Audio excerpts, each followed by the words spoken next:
¿Cómo están ustedes? En esta edición de El Campo, la Industria Verde, vamos a ver cómo puede impactar el cambio que hubo en la cartera de energía y cambios en el Gabinete Nacional a partir de la salida del ex ministro Aranguren y la asunción del nuevo titular del área, el ingeniero Javier Iguacel, que viene de una gestión muy importante como administrador nacional de vialidad.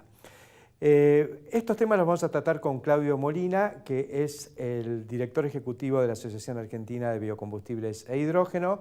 Vamos a charlar a fondo qué es lo que está pasando con el etanol y cuáles debieran ser las tareas del gobierno en esta materia, y lo mismo con el biodiesel, un producto que viene castigado y que necesita ser dinamizado a través de todas las herramientas posibles.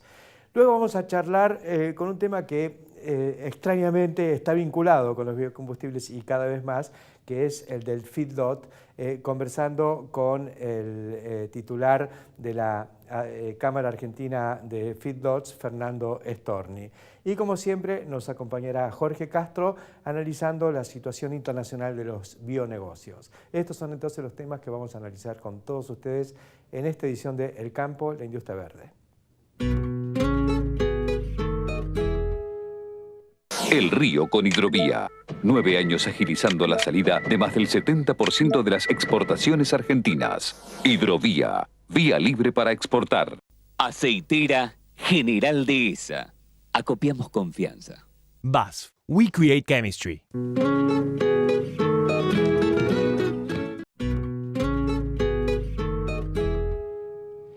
Iniciamos esta edición del Campo, la Industria Verde, con uno de los temas cruciales para el sector agropecuario, en función de los cambios que se produjeron en el Gabinete Nacional. Fundamentalmente lo que nos preocupa, nos interesa, es ver qué pasa con los biocombustibles, una cuestión clave para el sector, y donde hubo una política errática, digamos, en el equipo que condujo hasta la semana pasada el ex ministro Aranguren. Estamos con Claudio Molina, director ejecutivo de la Asociación Argentina de Biocombustibles e Hidrógeno, para hacer una especie de cuadro de situación donde estamos hoy parados de cara al nuevo ministro y la nueva administración, que es a través del ingeniero Javier Iguacel. Hola, Héctor. Bueno, en primer lugar, se abren muchas expectativas positivas porque estábamos bastante amesetados. Los grandes temas de agenda de la industria de biocombustibles, más allá del esfuerzo de muchos funcionarios de línea dentro del Ministerio de Energía, es como que estaban bastante parados de hace mucho tiempo. Entonces, esta oxigenación que se produce con la llegada del ministro Iguacel abre expectativas positivas. La agenda de la industria de biocombustibles es bastante importante, han habido sucesos que aceleran la necesidad de aumentar la participación de los biocombustibles en Argentina. A ver, ¿dónde estamos parados hoy con etanol primero y luego vamos a analizar biodiesel? Bueno, recordemos que la industria de bioetanol está orientada hasta ahora a abastecer exclusivamente al mercado interno. Tiene dos grandes fuentes de materia prima, la caña de azúcar y el maíz. Hay un decreto emitido por el presidente Macri en abril del 2016 que promueve la participación mitad y mitad en la formación de la oferta de bioetanol que va al mercado interno. Para tener una referencia, se han consumido el año pasado alrededor de 9,3 millones de metros cúbicos de naftas cortadas con etanol. Estos son alrededor de 9.300 millones de litros y el etanol participó en alrededor del 12%. Fue un poquito más el abastecimiento de maíz. 1 millón de litros. En sí, total, un poco 1 millón de metros cúbicos. Un poquito más, con una participación de aproximadamente un 52% de bioetanol de maíz y un 48% de bioetanol de caña. Entonces, más o menos se cumplió ese 50 y 50. Este año, en los primeros meses, la participación del bioetanol de maíz ha aumentado en términos relativos, pero se espera una estabilización. El tema es que para poder abastecer el crecimiento de la demanda de naftas en Argentina, que crecen a un ritmo muy elevado, hace falta inversiones. Y para hacer inversiones en la industria de bioetanol se requieren reglas de juego claras. Y en la industria petrolera no hay inversiones porque hay que hacer refinerías nuevas que son hoy impracticables. Exactamente. El ministro anterior sostenía que hay que construir una refinería de 350.000 barriles por día. Sí. Consideremos que la más grande del país es la de Ensenada, que tiene alrededor de 200.000 barriles por día. No hay petróleo suficiente para abastecerlo, hay que hacer una refinería binacional con Brasil. Eso por ahora es inviable. Por lo tanto, la dinámica que le dé la industria de biocombustible a sus inversiones va a permitir sustituir importaciones. Claro, porque lo que no se produce hay que importarlo, y entre importar nafta y usar más etanol hecho con materias primas que estamos exportando, así no es. Lo que ocurre es que, bueno, los adversarios también juegan, usando una frase muy vieja tuya. Sí. Dentro de, yo no sé si fue una cuestión de adversarios, de impericia o no sé qué, pero el precio de los biocombustibles ha estado postergado y ahora se complica un poco más con esta devaluación. Sí, tuvimos un cambio de reglas de juego muy importante en el caso de bioetanol. En noviembre del año pasado se empezó a solucionar en abril de una manera que todavía hay que seguir discutiendo. Hay algunas cuestiones sensibles para revisar. Sí. Hubo idas y venidas, generó mucha inestabilidad, mientras en ese periodo el combustible mineral no paraba de aumentar. Claro. Ahora se produjo algo distinto, se congeló el precio de los combustibles minerales en surtidor, vino una escalada muy grande en el tipo de cambio que todos conocemos, también subió mucho el petróleo, si bien en los últimos días bajó. El precio de los combustibles minerales están atrasados en términos del precio del petróleo y del dólar para lo que estaban antes, que eran combustibles muy caros, ahora pasaron a ser muy baratos en términos de petróleo y dólares, claro. Siguen siendo caros para el bolsillo del ingreso medio de los argentinos. Pero bueno, el retraso está planteado, la industria petrolera pretende incrementos de más del 30 y hasta el 40% en el precio del combustible en surtidor. Hay que ver cómo el nuevo ministro enfrenta este problema, que es grave. Eso por un lado, pero además, ¿qué va a pasar con el precio del etanol? Porque si queda congelado respecto al precio del combustible fósil, digamos, respecto a la nafta, habría una transferencia de ingresos del sector agrícola al sector petrolero. Es insostenible. Hay una fórmula polinómica por la cual se determina el precio de los biocombustibles en el mercado interno, y si no se respeta esa fórmula, la industria de biocombustibles no tiene el potencial, mirando desde el punto de vista de cómo es su estructura de costos, que le da el hecho de que es una industria relativamente joven, no tiene mucho margen para sostener un congelamiento. Tan joven que todavía está haciendo inversiones, no completaron sí, su...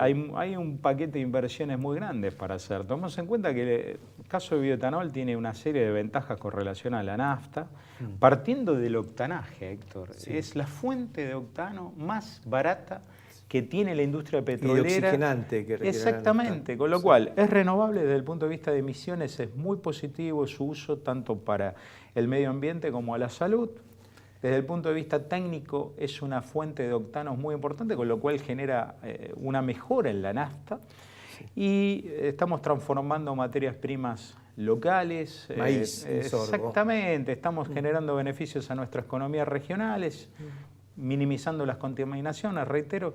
Entonces, las ventajas del uso de bioetanol, del mismo modo biodiesel, son muy superiores a los efectos colaterales que podría tener negativo. Recién te preguntaba por las inversiones en marcha. He leído que las 3 plantas de la provincia de Córdoba están con proyectos de ampliación. Sí, tienen un programa que lo están cumpliendo, hay un proceso de ampliación rápida para poder abastecer el aumento de demanda de corto plazo, que esto está vinculado al aumento de demanda de las naftas, que crece a un ritmo muy importante, pero hay cuestiones de más largo plazo que están vinculadas se venía trabajando y están vinculados a eso, a la implementación de un programa de uso intensivo de bioetanol, subir el mandato del actual 12% a un 22%, con un intervalo de variación en función de lo que puede ocurrir cada año, más o menos 4%. Sí. Y está también el tema de la implementación de un programa Flex Fuel que puede tener particularidades en relación a nuestro potencial en Argentina, pero debería parecerse al de Brasil. ¿Esto estuvo en discusión, estaba en la mesa del gabinete de Aranguren? Sí, hace mucho tiempo que se viene hablando de la necesidad de constituir una mesa donde se integren las partes, el gobierno, petroleras, automotrices, productores de biocombustibles y otras entidades. Esto quedó postergado y sería muy importante que ahora con este cambio se pueda implementar. Ayudaría mucho a resolver estas incertidumbres que traban las inversiones. Y lo mismo en biodiesel, es simétrico. Vamos a hablar de biodiesel en el próximo bloque. Ahora redondeemos un poco el panorama con el etanol, ¿no? Estas 3 plantas de la provincia de Córdoba, que creo que son la de Acabio, Bio4 y Promaíz. Y Promaíz, que es sí, un consorcio entre Aceitera General de ese y Bunge. Exactamente. Okay. Y después hay una planta que hace alcohol de buen gusto, no para combustible, que es la de Porta Hermanos. La de Porta, que hace también alcohol, y después está la de Vicentina en Santa Fe. Y la de Diácer en San Luis. Todas ellas sé que estaban a la expectativa de que aumente el corte o que aumente la demanda por el hecho del crecimiento vegetativo del parque. Exacto. Sumemos en la provincia de Buenos Aires, en San Pedro, a la planta de Arcor, que también hace alcohol buen gusto de maíz o de sorgo. Pero que no tiene destino biocombustible. Y al igual que la planta de Porta Hermanos. De Porta Hermanos. Más que interesante porque todo esto, todas estas plantas, son además las que están haciendo punta en la ganadería moderna, porque por cada litro de biocombustible que sale hay 1 kilo de burlanda que entra al mercado. Aproximadamente es así. 1 kilo base seca, son 3 kilos de burlanda. Esto exactamente, porque sabemos que se comercializa en distintas variantes con humedades que llegan al 65-66%, claro, o secas al 10%. Sí. Y eso es producto que es el DDGC, que se puede exportar. También. Entonces, esto está cambiando un poco el paradigma de la alimentación animal en un radio de al menos de 50 a 100 kilómetros donde están las destilerías. Hoy vamos a hablar con gente de la Cámara de Feedlots y que también nos va a comentar algo sobre esto. Claudio, vamos a hacer un corte acá y seguimos enseguida, pero ya con el tema del biodiesel. No? Enseguida continuamos.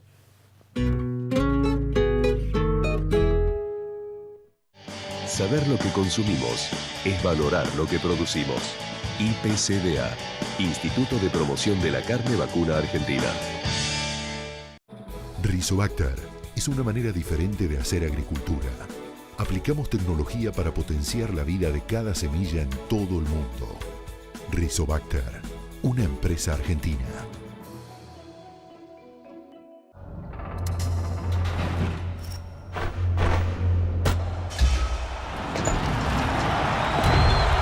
Salí a la cancha con el mejor equipo. Con la compra de productos seleccionados ganas premios instantáneos y participás del sorteo de camisetas y pelotas oficiales. Stihl es pasión y calidad al mejor precio.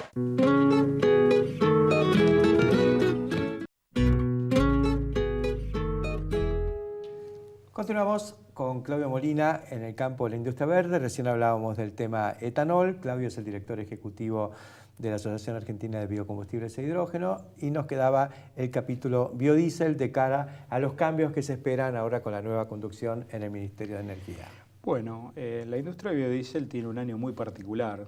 Recordemos que en agosto del año pasado se cerró técnicamente el mercado de Estados Unidos y al mismo tiempo se reabrió el de Europa, sí, luego que Argentina triunfara en el panel abierto en la OMC y al mismo tiempo en una causa presentada en el Tribunal Superior de Justicia con sede en Luxemburgo.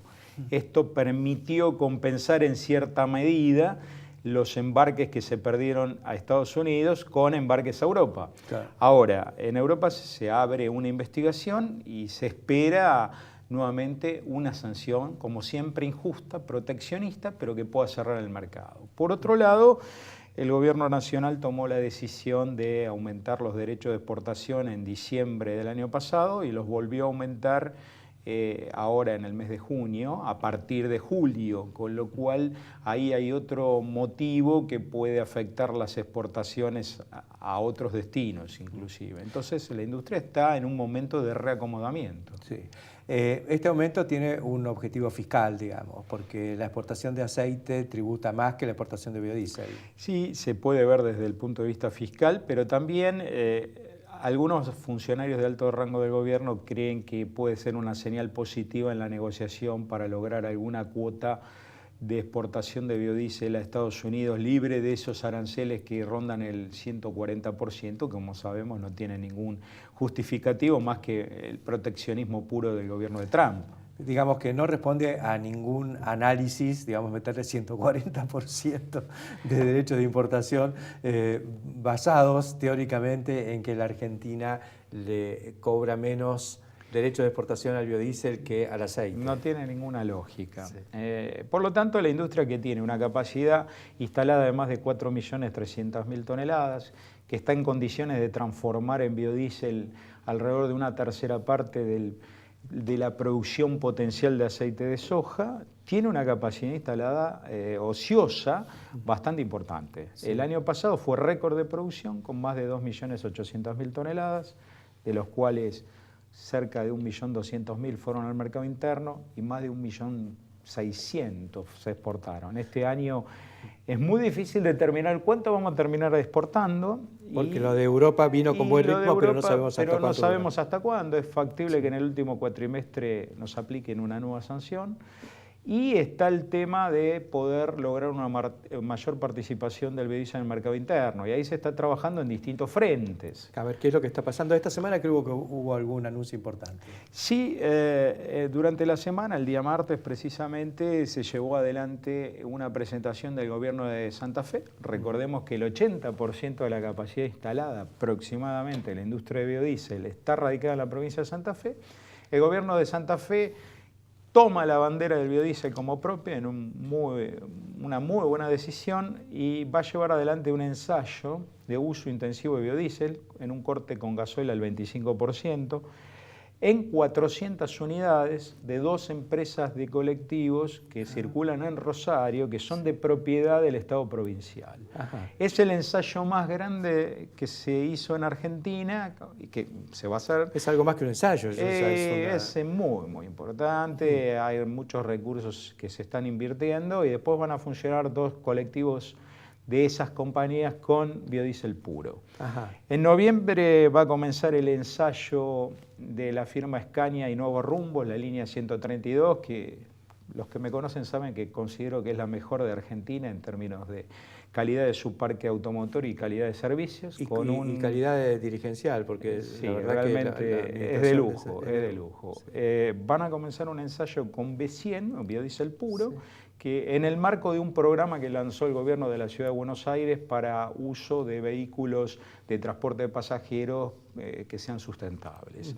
Entonces, la movida es lograr que el transporte automotor de pasajeros utilice mucho más biodiesel, debido a que la contaminación en las grandes ciudades fundamentalmente es muy importante. Sí. Por otro lado, lograr que las centrales de generación eléctrica incorporen biodiesel, cosa que en realidad hay un mandato desde el año 2014, desde febrero, que no se está cumpliendo. Generar electricidad con biodiesel en lugar de fuel oil o gas. Hay un mandato que lleva a las generadoras eléctricas a utilizar un 10% de biodiesel cuando utilicen gasoil. Sí. Ese mandato no se ha cumplido. Esperemos que la nueva administración del Ministerio de Energía pueda reencaminar esto.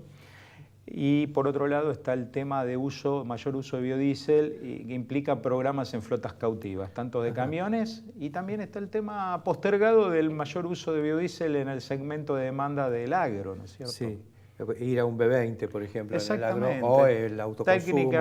Técnicamente es posible, sí. Lo que hace falta es una decisión política. Hoy más que nunca la industria necesita poder derivar parte de su producción a estos nuevos usos, porque de lo contrario va a tener que parar. Ahí hay un punto interesante, volviendo al tema Aranguren. A Aranguren no le gustaba el ómnibus eléctrico porque decía que con la situación del parque de generación y transporte eléctrico, si hacíamos andar los ómnibus con electricidad, colapsábamos, se cortaba la luz. Bueno, eso yo lo comparto. Sí.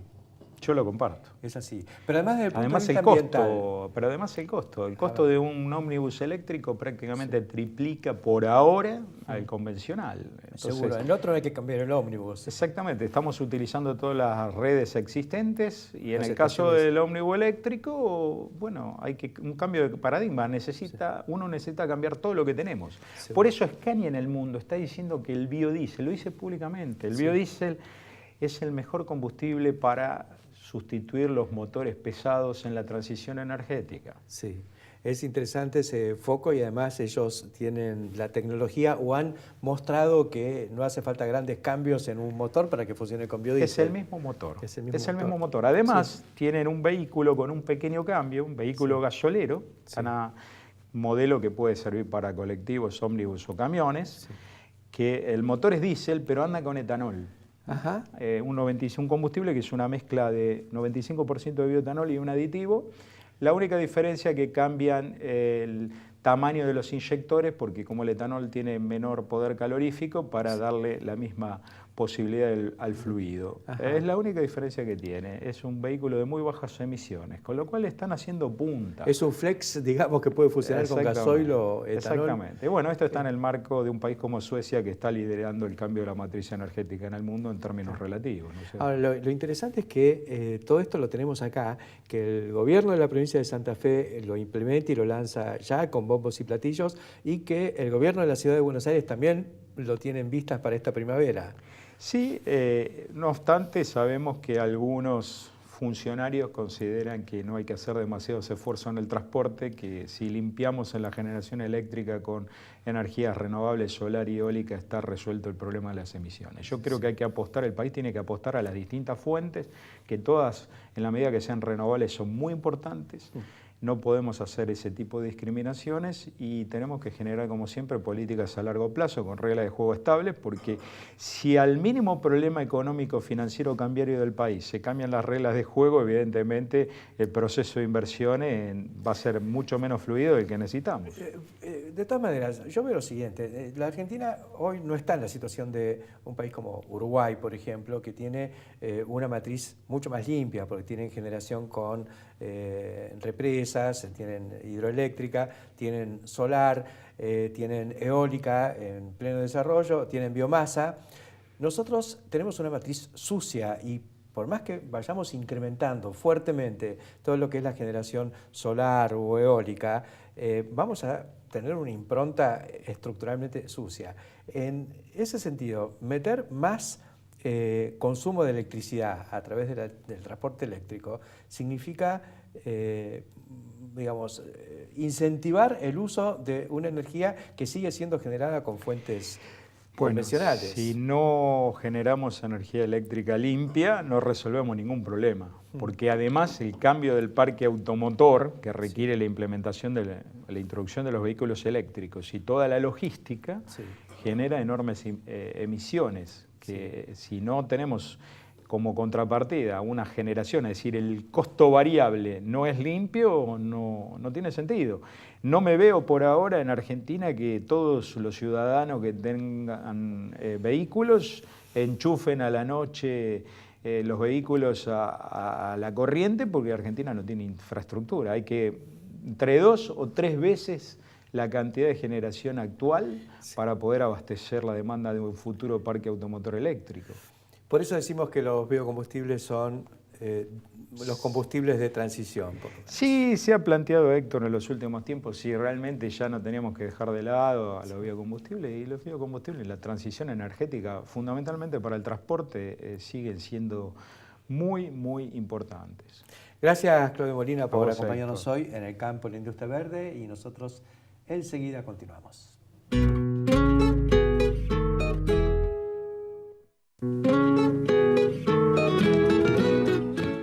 Gane con Acron Gran Max.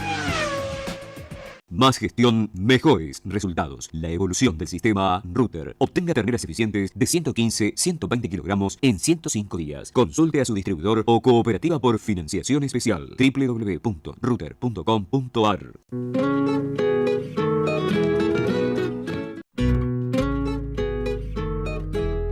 Continuamos en el campo La Industria Verde, ahora conversando con Fernando Storni, director ejecutivo de la Cámara de Feedlots en la Argentina.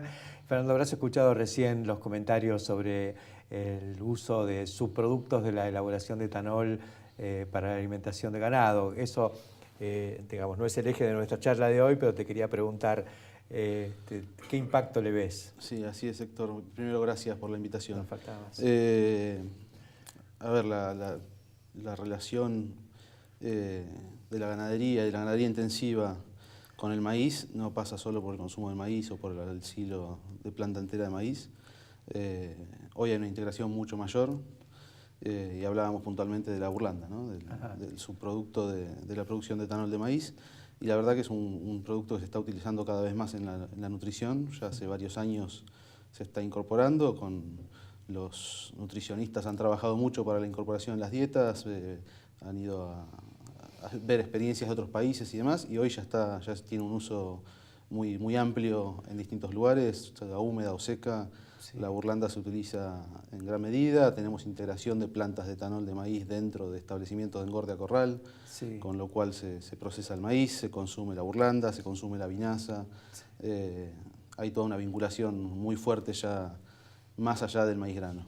Es fantástico ver esto, ¿no? Es un poco la Argentina año verde. Producimos carne y combustibles, integramos las dos cosas. Sí, la verdad que es fantástico ver eso y cada vez lo vamos a ir viendo más. Y además reduciendo costos, pues estamos produciendo carne de manera más competitiva y a partir de la misma materia prima. ¿Cómo estamos hoy con el feedlot?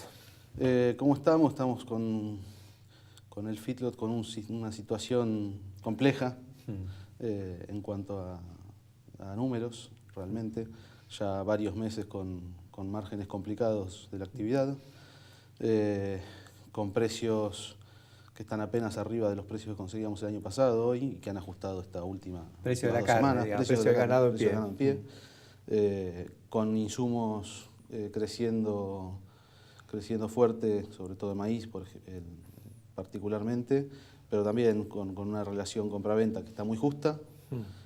Insumos que han crecido y el resto de los costos que han acompañado a la inflación y el precio del gordo de nuestro producto que apenas actualizó un 7% aproximadamente. Digamos que el maíz recibe de alguna manera los beneficios de la mejora del tipo de cambio y el ganado lo hace en mucha menor medida y a mayor plazo. Suele pasar que la actualización va más allá del... Claro. Y esperamos que en los próximos meses empiece a suceder eso, porque si no se va a complicar bastante más la situación. Muchos están operando a pérdida esperando que se corrija en la ecuación mercado. Se tiene que corregir con el precio del gordo que recupere. Sí. Uno ve una situación no sencilla, uno no ve con la situación económica de hoy, no ve al consumo traccionando fuerte.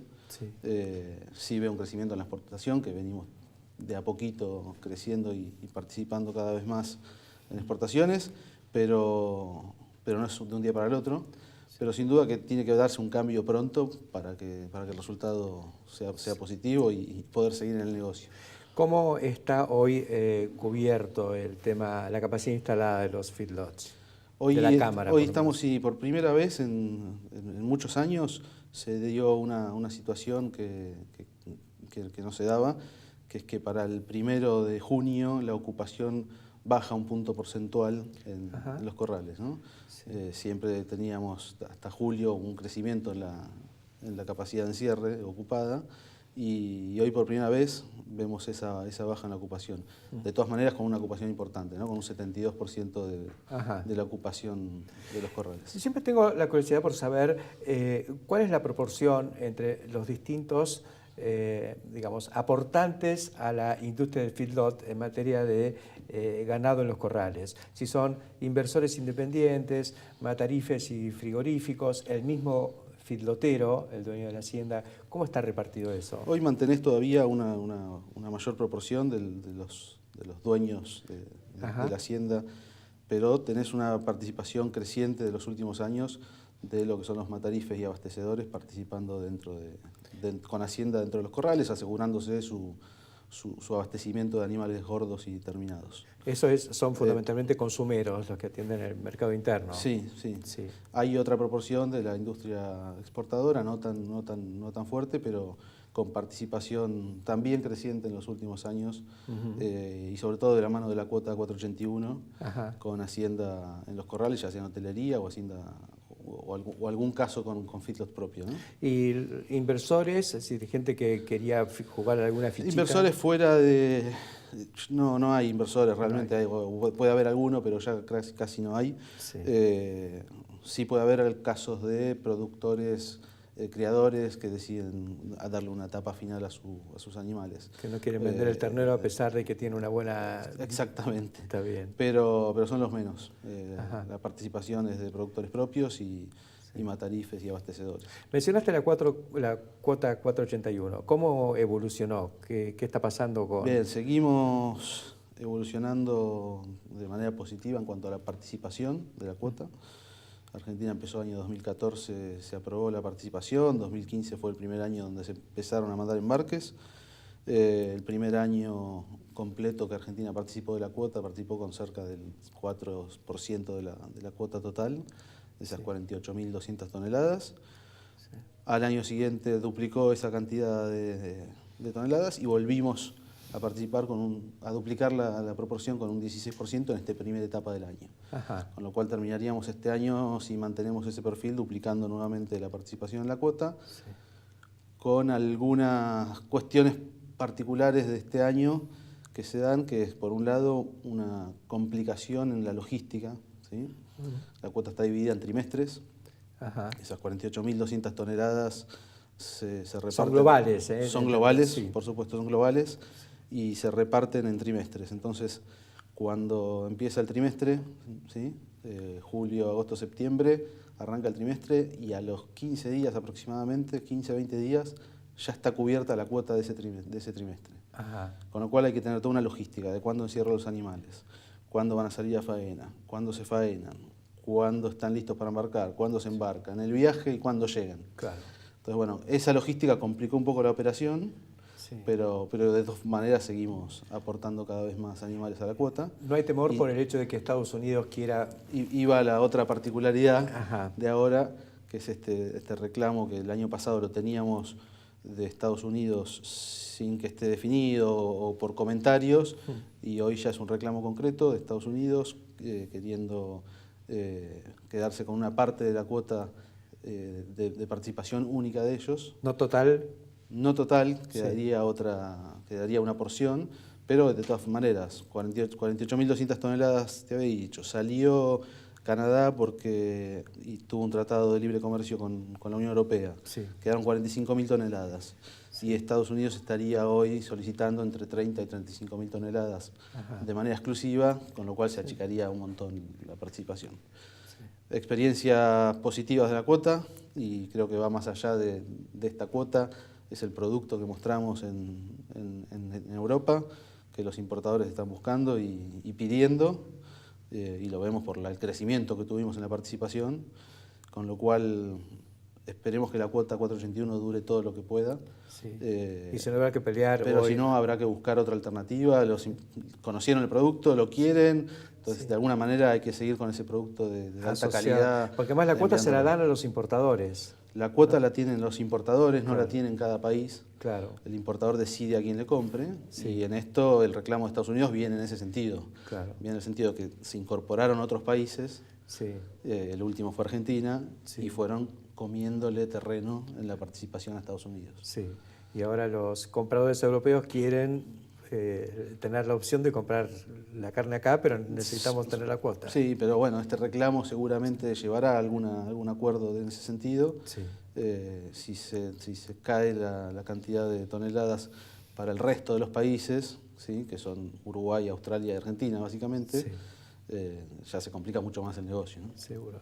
Es interesante esto porque muchas veces tenemos, y existe la visión, incluso entre muchos productores, ¿no?, de que Europa nos compra carne de pasto y que no quiere la de feedlot, pero lo que está diciendo la demanda es que quieren esta. Sí, así es. A ver, el consumidor, y pasa acá también, tiene en la visión la producción pastoril, porque sí, tiene en su imaginario la producción pastoril. Sí. Es pastoril hasta que lo encerramos. Que es pastoril en parte. Sí. Toda la cría y recría, claro, de los animales es a pasto. Seguro. Pero bueno, tiene en su imaginario eso. Pero después, cuando se hacen estudios de ensayo organolépticos, sí, y de probar distintos cortes y seleccionar, bueno, terminan eligiendo un corte producido a corral. ¿Sí? Es así. Acá pasó lo mismo. Acá pasa lo mismo. Pasa lo mismo incluso con el veteado, con el marmoleo de la carne. Sí. Cuando se comparan dos bifes, estudios hechos por instituto, uno más magro que el otro, terminan eligiendo el bife más magro, pero después al momento de probarlo y de degustarlo, terminan eligiendo el otro, el que tiene un veteado un poco mayor. Tenemos que aprender mucho de carnes todavía, aunque creemos que... Tenemos que aprender mucho, creo que hay algunos pasos que hay que dar como cadena y que el gobierno está queriendo llevar adelante ahora, que nos van a ayudar muchísimo en ese sentido. Concretamente el sistema de tipificación que debemos actualizar y ayornar. Y en ese sentido creo que vamos a tenerlo, espero que pronto, un sistema donde nos permita a los productores realmente conocer qué estamos haciendo, que el productor se involucre más hacia adelante en la cadena, conozca lo que que vende kilos de carnes, vende alimento y no vende un animal en pie, y que eso te obligue a mirar ese producto, recibir la queja de la industria y del consumo y marcha atrás con la genética, ¿no? Al criador. Yo necesito un producto que cuando pase por mis corrales termine de determinada forma. Bueno, creo que eso va a despertar un movimiento interesante en la cadena.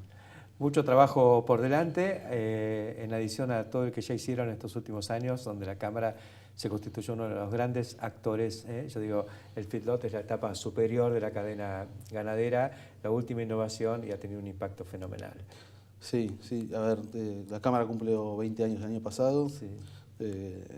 Como vos decís, la producción, la intensificación de la cadena de carne, creo que cambió el panorama ganadero, ¿no? En su totalidad, y el panorama hasta de la cadena de maíz, ¿no? Es así.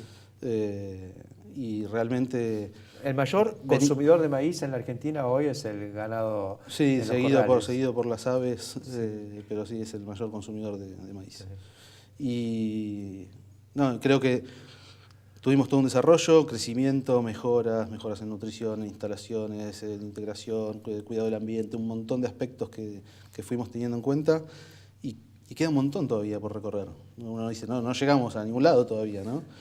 Creo que falta una integración importantísima con todo lo que es tecnologías, ese avance que vemos en la agricultura de precisión, esto es ganadería de precisión, y creo que hay muchos aspectos donde todavía la incorporación de tecnología nos va a ayudar a resolver algunas cuestiones que todavía tienen una visión subjetiva en el sistema de producción. Gracias, Fernando Storni, por estos comentarios. Felicitaciones por el trabajo de la Cámara, y nosotros enseguida continuamos aquí en el campo La Industria Verde.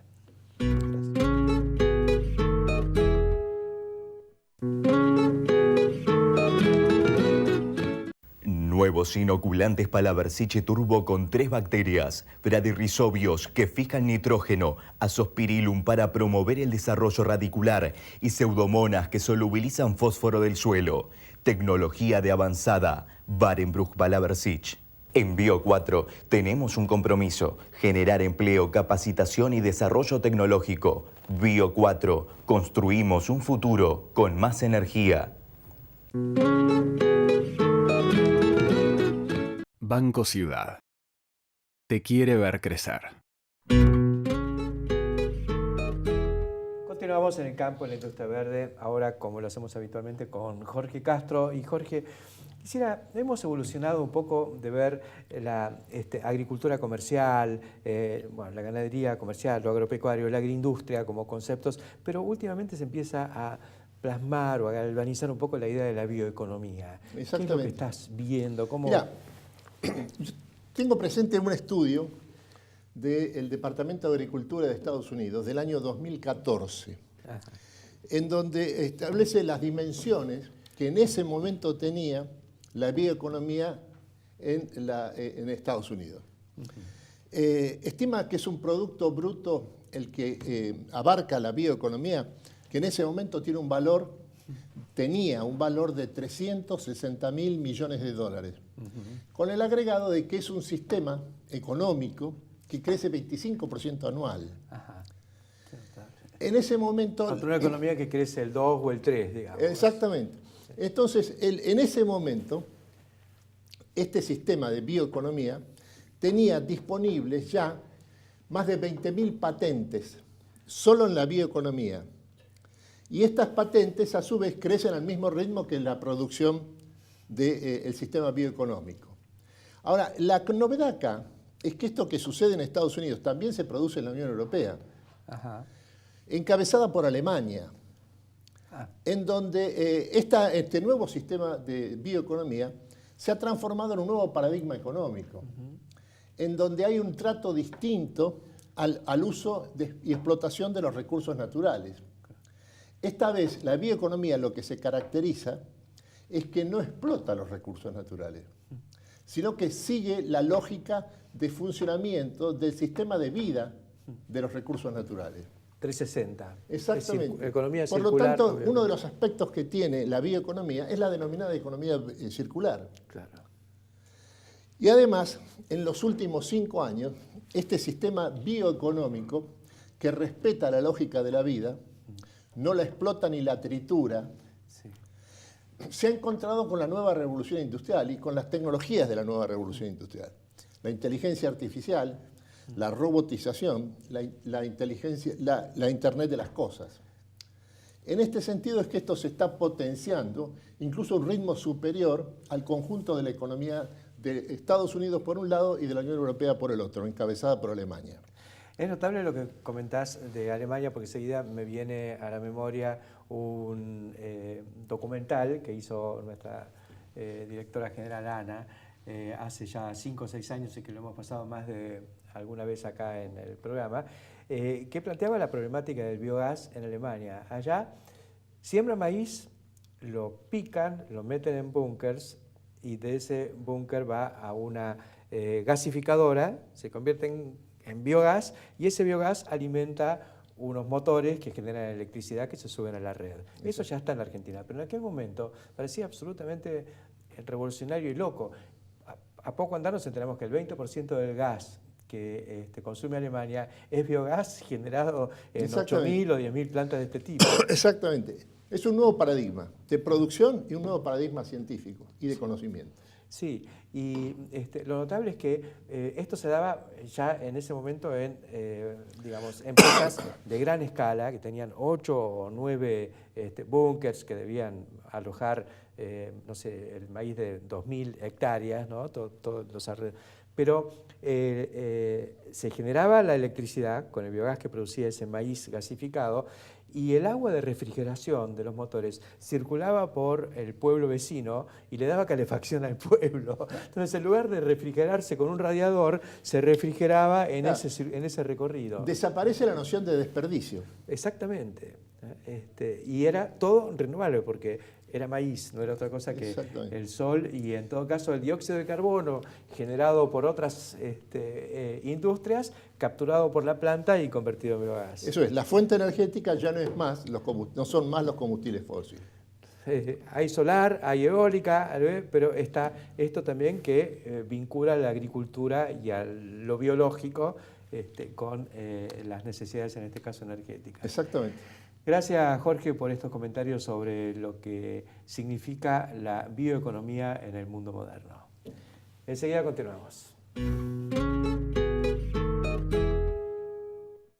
Snack Crops, Sociedad Anónima, líder mundial en la comercialización de especialidades con fuertes raíces en Argentina, lo invita a sembrar maíz pisingallo y girasol confitería para sus mercados en más de 60 países. Contáctenos al 011 5246 1901, vía mail a sergio.casas@snackcrops.com o bien visítenos en nuestra planta industrial ubicada en Pehuajó, provincia de Buenos Aires. Renatre se moderniza. Desde el 1 de marzo, nueva libreta de trabajo rural. Solicitala a través de internet en forma sencilla y segura. Ingresá en portal.renatre.org.ar o en www.renatre.org.ar. Renatre. Derechos y obligaciones para el campo que hacemos todos.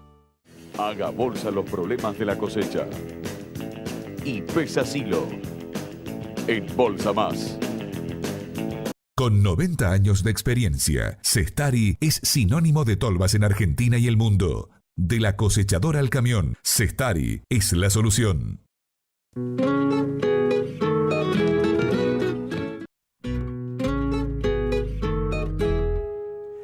Recién nos planteaba Jorge Castro el nuevo paradigma de la bioeconomía y yo quería tomar un poco ese concepto y relacionarlo con lo que hemos visto a lo largo de nuestro programa de hoy, que se dedicó fundamentalmente a dos grandes temas: biocombustibles y la nueva situación con la que nos podemos encontrar a partir del cambio en el Ministerio de Energía.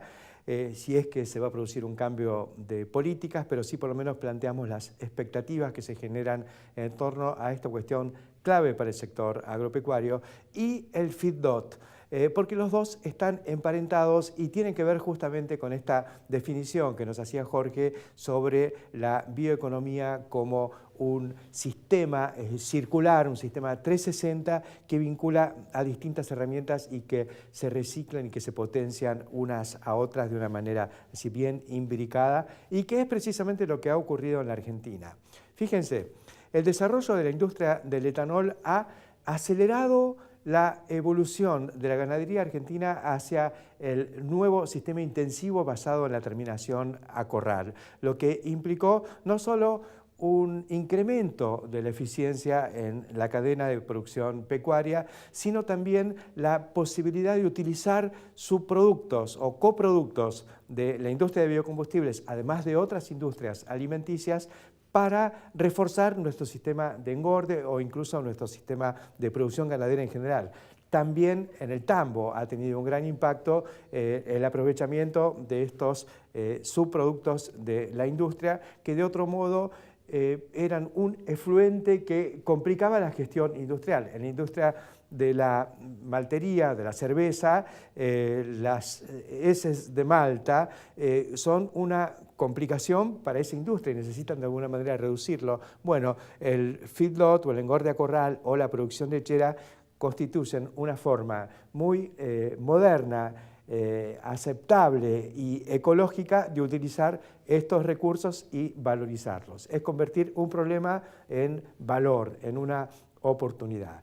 Lo mismo está ocurriendo con el desarrollo de sistemas de manejo de efluentes, como son los biodigestores, que ya tenemos en varios criaderos de cerdos, en varias explotaciones intensivas, en varios feedlots y en el tambo de Ecoagro, que hemos analizado ya en alguna oportunidad y lo hemos mostrado a fondo en nuestro programa. Todo esto tiene que ver con esta nueva forma de encarar y de ver la agricultura como parte de un sistema que va mucho más allá y que es el sistema de la bioeconomía en su conjunto. Y en la Argentina están ocurriendo cosas muy, por así llamarlas, elegantes en este camino, como por ejemplo la aparición de una forma de capturar el dióxido de carbono que se produce en la fermentación del maíz para producir etanol, capturarlo y destinarlo a la carbonación de bebidas cola. Por ejemplo, lo que está haciendo Acabio en Villa María, donde una empresa muy tradicional que proveía de gas carbónico a la industria de bebidas, ahora produce ese gas carbónico a partir del dióxido de carbono que genera la fermentación del maíz en esa planta. De nuevo, economía circular.